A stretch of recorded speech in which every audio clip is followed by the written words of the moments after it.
அனைவருக்கும் வணக்கம். Welcome to doctor CSK YouTube channel.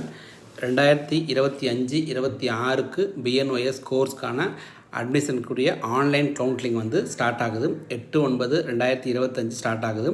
tnoiselection.org வெப்சைட்டில் நோட்டிஃபிகேஷனில் இந்த பிஎன்ஒஎஸ் ஆன்லைன் கவுன்சிலிங்கான டேப் இருக்குது. அதை ஓப்பன் பண்ணினீங்க அப்படின்னா நீங்கள் சாய்ஸ் ஃபில் பண்ணலாம்.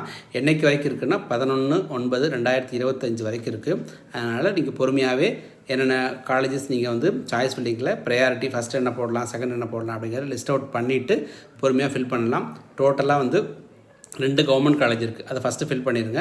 அதுக்கப்புறம் 19 ப்ரைவேட் காலேஜஸ் இருக்குது. அந்த ப்ரைவேட் காலேஜ் எப்படி சூஸ் பண்ணிட்டீங்கன்னா, நீங்கள் எல்லாம் விசிட் பண்ணியிருந்தீங்கன்னா அந்த காலேஜ் எது உங்களுக்கு பிடிச்சிருக்கோ அந்த காலேஜை டாப் மோஸ்ட்டாக போட்டுட்டு அதுக்கடுத்தது காலேஜஸை போடுங்க. இந்த மாதிரி எல்லா 21 காலேஜும் ஃபில் பண்ணுங்கள். ஒரு சிலர் சொல்கிறாங்க ஒரு 5 ஃபில் பண்ணால் போதும், 10 ஃபில் பண்ணால், அந்த மாதிரி இல்லாமல் டோட்டலாக 2 government college plus 19 private college, 21 காலேஜும் நீங்கள் ஒவ்வொன்றா நீங்கள் ஒரு பேப்பரில் நோட் பண்ணிவிட்டு எல்லாத்தையும் ஃபில் பண்ணுறதுக்கு பாருங்கள். எதையும் மிஸ் பண்ண வேணாம். டேட் 8/9/2025 ஸ்டார்ட் ஆகுது. அதே மாதிரி சாய்ஸ் லாக்கிங் திருப்பியும் லாஸ்ட் டேட் பார்த்திங்கன்னா 11/9/2025 வரைக்கும் இருக்குது. லிஸ்ட் ஆஃப் காலேஜை டிசைட் பண்ணிவிட்டு பொறுமையாக ஒவ்வொன்றா ஃபில் பண்ணுங்கள்.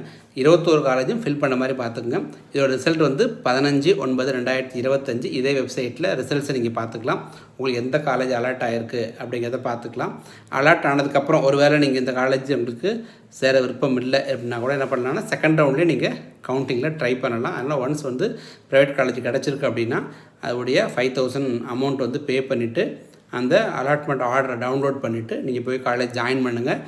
அந்த காலேஜ் உங்களுக்கு ஓகேனா அங்கேயே கண்டினியூ பண்ணலாம். இல்லை அடுத்தது உங்களுக்கு அப்கிரேட் பண்ணுற மாதிரி இருந்தால் செகண்ட் ரவுண்ட் கவுன்சிலிங் அட்டன் பண்ணிவிட்டு செகண்ட் ரவுண்ட்லேயே நீங்கள் அப்கிரேட் பண்ணி ஜாயின் பண்ணிக்கலாம். ஏதாவது டவுட் இருந்துச்சுன்னா என்னோடய நம்பருக்கு ஃபோன் பண்ணி கேட்டுக்குங்க. எல்லாமே ஆன்லைன் ப்ராசஸ் தான். அதனால் நீங்கள் செக் பண்ணிவிட்டு பொறுமையாக ஒவ்வொன்றா ஃபில் பண்ணிங்கன்னா உங்களுக்கு ஈஸியாக இருக்கும். நன்றி, வணக்கம்.